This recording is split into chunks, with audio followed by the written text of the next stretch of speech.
bien, on se trouve au jardin des cheminots de Narbonne qui existe depuis 1957.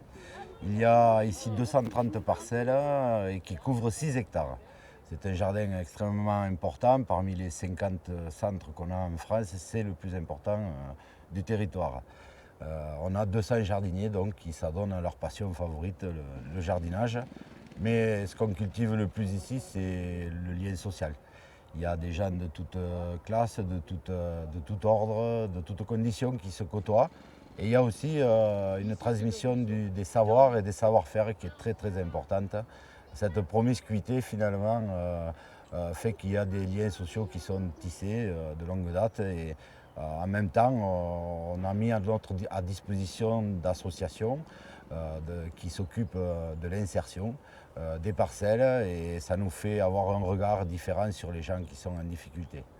On a donc une association qui s'appelle Narbonne Insertion et qui a une parcelle de 400 mètres carrés pour faire du potager, une autre parcelle de 1500 mètres carrés où on va faire 9 parcelles, une pour chaque membre de l'association de Narbonne Insertion, de l'équipe, pour leur apprendre à avoir une autosuffisance alimentaire.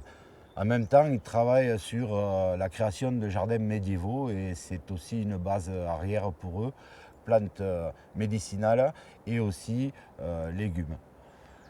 On est en train, justement, à partir de notre charte du jardinage raisonné, de faire une expérience avec des volontaires sur jardiner autrement, avec des méthodes alternatives, en éliminant les produits phytosanitaires et les produits chimiques.